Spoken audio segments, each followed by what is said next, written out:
Autumn is here. Everything has stopped growing and we're now winding down into winter. But there are still some lovely colours and still plenty of jobs to do. Hello, I'm Jane Moore and welcome to the November STIHL Garden Guide. Whatever the weather, I'll be here in my garden every month, giving you ideas of what you can do in your garden. So make sure you subscribe to the STIHL GB YouTube channel. Collecting leaves is one of my favourite jobs, even though it's an almost constant task as they seem to be falling forever. But just look at these colours, aren't they beautiful? This is one of my favourite trees in my little garden. It's a Judas tree or circus, and this one, forest pansy, is specially grown for these beautiful heart-shaped leaves and their glorious autumn colour. But these leaves have a use as well as being pretty, in that you can collect and compost them to make leaf mould. That doesn't sound great, but believe me, it is. It's rich and dense and just perfect for top dressing around plants or adding to your shop-bought compost for pots in the next season or two. These leaves will take a while to decompose, and the easiest way to do that is to pop them all in a bin bag with a few holes in it. If they're dry, add some water and then just put the bags in a corner and forget about them for a year or so. Or you can add leaves to your compost bin too, as long as it's not too many in one go. I'll do more on compost in January's STIHL Garden Guide.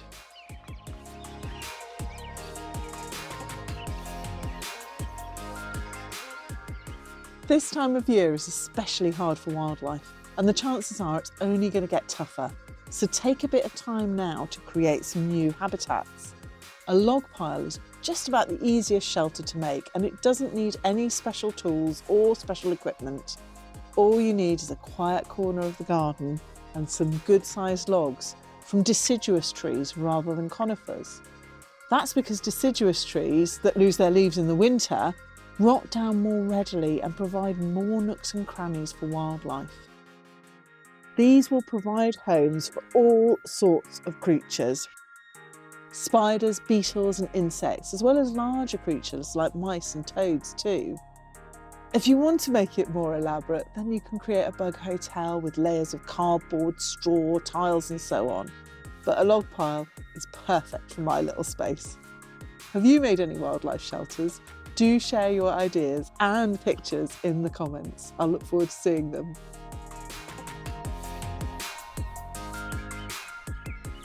It's such a sad thing, but this time of the year, all the summer bedding plants have faded. But these big pots look really great with tulips in them. I'm planning ahead for next season, you see. Tulips are brilliantly showy and they'll light up the garden from late spring into early summer. But the only problem with them is that they're not as tough as daffodils. They're much less likely to come back and they're more likely to get what's called tulip blight and fade away. But it really wouldn't be spring without a handful of brilliant tulips in pots to brighten up the patio. Always use fresh compost when you're planting in pots and look at the bulbs carefully while you're planting to make sure that they're not soft or diseased. Throw any away that look like that. Take care not to let the bulbs touch and don't forget to plant them 3 times the depth of the bulb. I like to finish off with a little top dress of pink gravel. This helps to stop the compost capping, which is when it forms a sort of crust and it makes it difficult for the water to get through, penetrate and then drain away. So this will keep my bulbs just that little bit happier and healthier.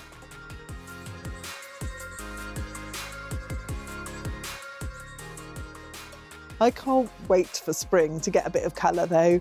I love my tiny little window box and it's easy enough to refresh it without spending too much money. It's so worth it as this little box sits on my front windowsill, so I see it every time I come home and when I'm doing the washing up too. It cheers me up no end and the passers-by. I'm using a few seasonal specials to give it a little bit of colour over the winter. Some of these plants, like these lovely hellebores, won't necessarily last all the way through till spring. Winter can be so hard on plants. But the ivy and this thyme will just keep on going. These violas might not last either, so I'll give it another refresh in the spring, using a few of the daffodils that I've potted up last month to brighten things up.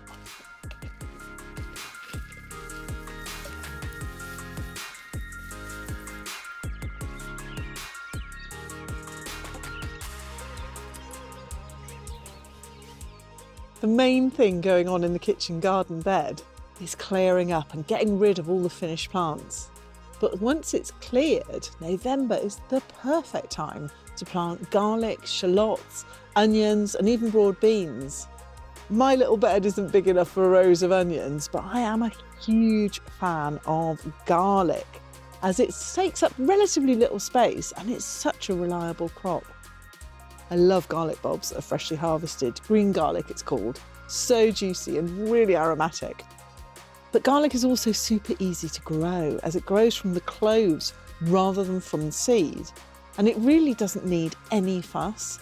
In fact, it's best planted in the autumn when the cold period through winter helps it to form a really good sized bulb the following year. Break up the bulbs carefully. You want a little bit of root on each one if you can, and make sure you buy garlic bulbs from the garden centre or from the nursery rather than using any supermarket garlic bulbs that might have sprouted. These aren't disease resistant like garden centre bulbs, and they might also be treated with an inhibitor to stop the bulbs sprouting in your veg rack. Space the cloves 15 centimetres or 6 inches apart, with the point about 2.5 centimetres or 1 inch below the surface.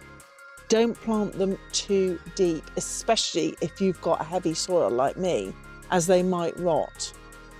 Cover them up with a layer of fleece until they're nicely rooted, mainly to keep the birds from pecking them out of the ground, and they'll be ready to harvest in late spring or early summer next year, just in time for all the summer marinades and barbecues.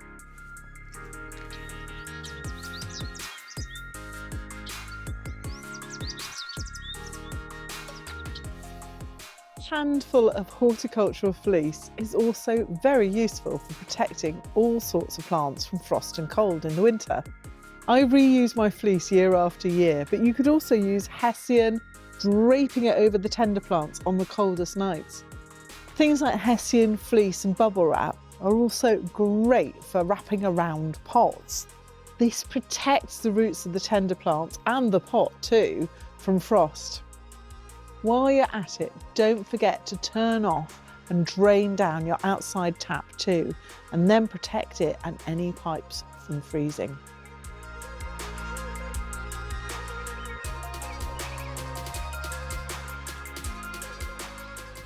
You might think that it's the snow and frost that are the real killers for garden birds in winter, as well as plants. But actually, the never-ending rain and the short winter days that reduce their options for foraging are just as lethal. So start putting out food for the birds now to help them stay healthy. But make sure your feeders and your bird table are clean and scrubbed so as not to spread disease.